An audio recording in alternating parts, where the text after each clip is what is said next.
Your Excellency, my Lord, unarguably the power couple of modern day Nigeria,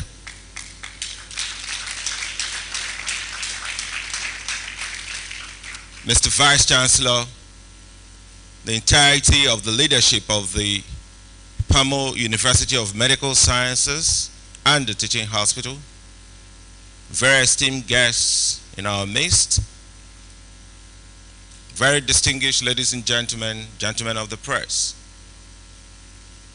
It is with great pleasure that I stand before you today wearing the shoes of the Registrar and Commander-in-Chief of the Medical and Dental Council of Nigeria, Professor Fatima Kyari, who has asked that I extend her warm felicitations to your good selves on this auspicious occasion. The relationship between the Medical and Dental Council of Nigeria and this great citadel of learning dates back to about 8 or probably 9 years ago, I'm not sure exactly. And over the years, we have continued to be veritable partners, working very closely and passionately to produce a crop of doctors who are expected to hold sway anywhere in the world.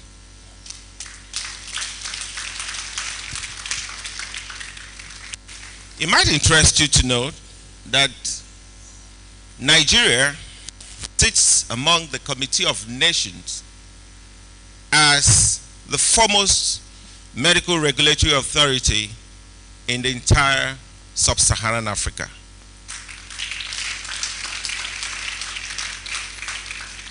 Indeed, in spite of our resource deficiencies and challenges of our nationhood, Nigeria is among the strongest voices when it comes to medical regulation in the world today.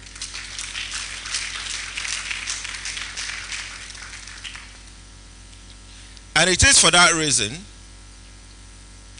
that Nigerian doctors are respected anywhere in the world. So you find a situation where people qualify from other climes, some continents and some countries where their degrees might not open doors in the Western world. They make attempts to get into the Nigerian Medical Register as a springboard to going back to where they want to go to. That tells you how much the certificate you have earned today and the license you're going to earn today can open doors for you too.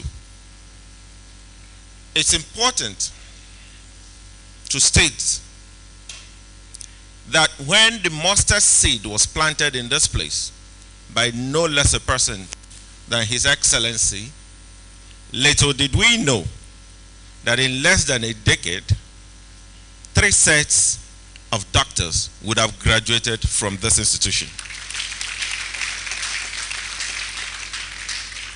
Little did we know also that within 3 years of graduating medical doctors and producing physicians for this country and humanity, that this ivory tower will stand tall as the private medical university, and indeed not just private medical university, the medical university in this country with the highest carrying capacity as we speak today.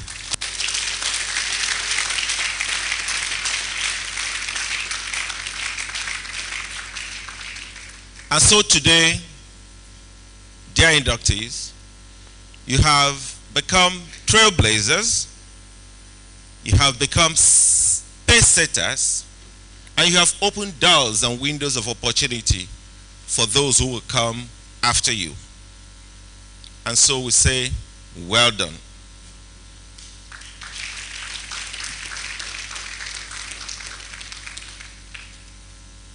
Mr. Vice Chancellor, I have a special word to your staff. They say to whom much is given, much is expected. The elders say so. I wasn't there when they coined it. This institution today occupies a pride of place when it comes to the medical sector in this country. When the dean was presenting the graduates, I heard him mention that these persons you are presented to us have been trained both in character and in learning. Sometimes it sounds like a cliche because we get to hear this at convocation ceremonies. Sir, the onus lies on you today to prove to the world that persons that will be brought under your tutelage and under your care in this place are not only graduating with excellence academically, but that they will possess the relevant character traits that will make them dignified and useful to the society they will embrace as they step out of this place. These persons and those coming after them will be ambassadors of your institution. And so the teachers and the staff of this institution have a responsibility in molding the character of the people that will come out of this place. It's important to state that yes, it is okay for you to act a little bit juvenile sometimes, but not too much.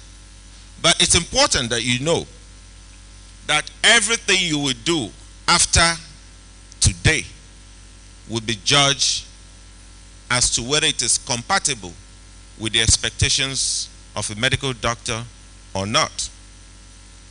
And so you go on the social media space and you can no longer do the things you ordinarily would have loved to do the way your colleagues and your friends elsewhere will have to do it. And so you must understand that your conduct henceforth will be assessed through a prism. And if for any reason you give us cause to doubt your capacity and your competence and the trust that we have put and placed on you to take care of our citizenry, if you give us cause to doubt the confidence we have reposed in you, we shall not hesitate at any point in time to take back the license that we will give you. So it's good to put it out there so you know that you don't hold it for life. You can actually hold it for life, but you are holding it in trust. If for any reason the nation has cause to doubt your capacity to hold on to that license, it will be taken back. I do not wish that your license will ever be taken back. For the senior colleagues here, you have a duty to continue molding those ones even after today, trying to shape their future for them, and making sure you also do not conduct yourselves in manners that will ever bring you before the disciplinary organs of the Medical and Dental Council of Nigeria. It's not an experience that any doctor ever wants to have. I do know there are quite a few doctors who, even when they left our tribunal scot-free, did not last 3 months. They lost their lives. It's a traumatic experience, and it is possible they had other morbidities, but I do know that it's such a grueling experience that people wouldn't want to pass through. I do not hope that the dean will allow that anybody in this environment will go through that avoidable hassle. That said, this day, the 31st, actually the last day of the 7th month of 2026, 71 future and potential doctors from Pums will be taking a pledge. Today, you will not be swearing to the gods of Apollos and all the Greek gods that your forebearers swore to in their time, probably because of the circumstances of our present living. The ancient Hippocratic Oath has been so watered down to allow for us to still breathe and live. Because when that oath was originally written, you were supposed to incur some wrath of the gods upon yourselves for things that today would have been considered flimsy. And so it's been modified to accommodate present day lifestyle.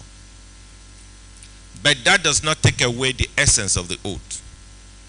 Today, you will be taking an oath pledging to sacrifice your life for the welfare of humanity. Today, you will be taking an oath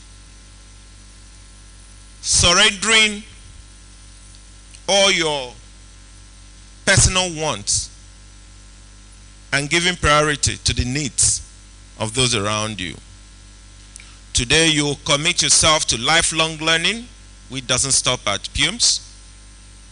Today, you are going to subscribe to an oath that places on you a burden of gratitude to those who showed you the way. Today, the oath you're going to take will commit you to treat those that you will encounter in your clinics and your various spheres of work, not discriminating against gender, where they come from, or the political party they belong to. It's important that you also know that the society expects you to contribute to the well-being of the community wherever you are. As a doctor, you actually constitute in your person and you embody the hopes and aspirations of quite a number of people around you.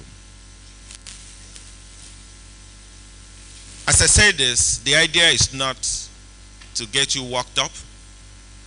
The idea is to position you properly to face squarely the expectations of the future. For us at the Medical and Dental Council, we are committed to ensuring that we create the enabling environment for you to fly. And not even the sky can stop you from attaining great heights. Your parents have committed great resources to your education. Some of them have made sacrifices. Even for those of you that enjoyed Pums scholarship, as I'm meant to know, some sacrifices had been made for that to happen because somebody had lost something for you to get what enabled you pass through the school. It's important that you continue to live a life of service and gratitude because that's the only way you can pay back. You cannot actually repay all the investments they have made in you. But for parents, it's important that you know that the journey doesn't end today. You still grant them a few more months to get themselves together before you expect them to bring the return on investment.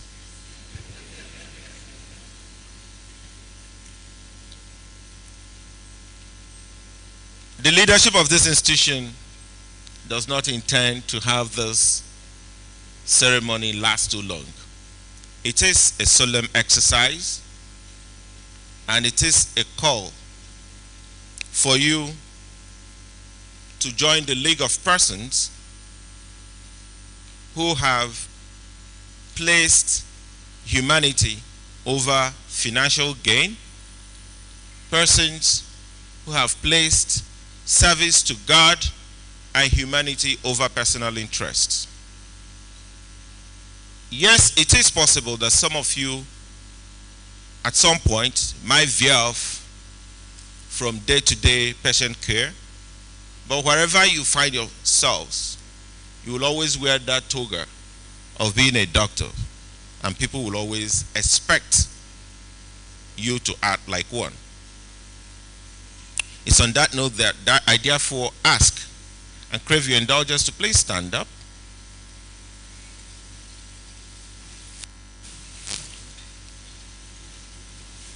And I want you, like Mr. Vice Chancellor did say, I want you to spend the next 1 minute reminiscing over the last 6 years you spent here. I want you to reflect over some of my words in the last 2 minutes that I've been talking. And ask yourself once again whether you really want to take this oath. You see, the sad thing about becoming a doctor is that you don't get to know all the realities. They keep unfolding.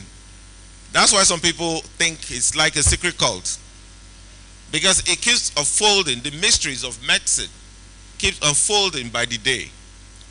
So you write JAM and you score so highly. You come to Pums, do post-UME, and you score so highly, they grant you admission. They tell you to just manage past the science courses in the 100 level. And then they tell you that there is this big exam that you have to do after 18 months of 100 level of your third year. And then you struggle to pass the hurdles of anatomy, the masters of medical biochemistry, and those of physiology, and you think it's all over. And then you see the principalities of pathology, and then the confusion that comes with the chemical formulas of pharmacology, and then you still think it's all over. And the more you go, the more your teachers keep expanding more of the art and science of medicine to you. And then when you think it's all over on a day like this, you now hear people telling you that you're just about to start. Your learning continues. It doesn't end today. This is just a completion of the beginning of your learning. A doctor lives a life of learning. And so if you are in agreement with me that it is the proper thing to do to take this pledge, I will now ask that you lift your right hand and hold the document in your hand with the other hand, as I have the honor and privilege to administer the physician's oath.